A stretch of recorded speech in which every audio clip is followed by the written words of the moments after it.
আপনি দিনের বেলা উপরের দিকে তাকালে একটা সূর্য দেখবেন।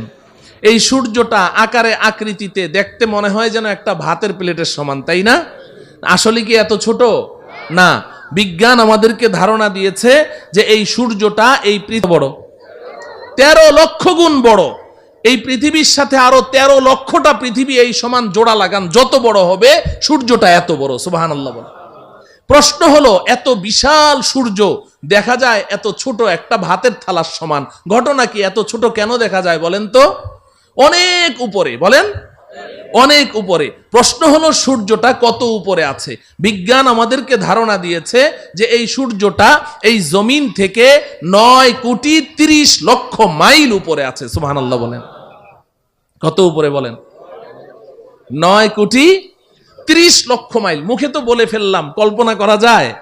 9,30,00,000 মাইল উপরে সূর্য। আচ্ছা যাই হোক, এই সূর্যের দেশে যদি আপনি চলে গেলেন 9,30,00,000 মাইল উপরে, সেখানে গিয়ে কি আমাদের আসল বাড়ি জান্নাতের কোনো সন্ধান পাওয়া গেল? তাহলে আরো উপরে যেতে হবে।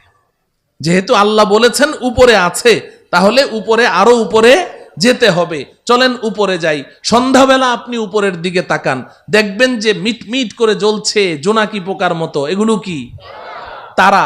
আচ্ছা ভাই বলেন তো দেখি, এই তারাগুলো আকারে আকৃতিতে এই জোনাকি পোকার সাইজ নাকি আরেকটু বড়? তারাগুলো কত বড়? তারাগুলো কত বড়? বিজ্ঞান বলছে যে আকাশের এক একটা নক্ষত্র, এক একটা তারা পৃথিবীর চেয়ে নয়, আকাশের এক একটা তারা সূর্যের চেয়ে লক্ষ কোটি গুণ বড়। এত বিশাল তারা দেখা যায় জোনাকি পোকার মতো। ঘটনা কি? আপনি দিনের বেলা উপরের দিকে তাকালে একটা সূর্য দেখবেন। এই সূর্যটা আকারে আকৃতিতে দেখতে মনে হয় যেন একটা ভাতের প্লেটের সমান, তাই না? আসলে কি এত ছোট না? বিজ্ঞান আমাদেরকে ধারণা দিয়েছে যে এই সূর্যটা এই পৃথিবী বড় 13 লক্ষ গুণ বড়। এই পৃথিবীর সাথে আরো 13 লক্ষটা পৃথিবী এই সমান জোড়া লাগান, যত বড় হবে সূর্যটা এত বড়। সুবহানাল্লাহ বলে। প্রশ্ন হলো, এত বিশাল সূর্য দেখা যায় এত ছোট একটা ভাতের থালার সমান, ঘটনা কি? এত ছোট কেন দেখা যায় বলেন তো? অনেক উপরে, বলেন অনেক উপরে। প্রশ্ন হলো সূর্যটা কত উপরে আছে?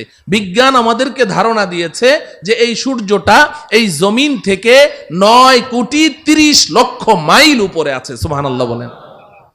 কত উপরে বলেন? 9,30,00,000 মাইল। মুখে তো বলে ফেললাম, কল্পনা করা যায়? 9 কোটি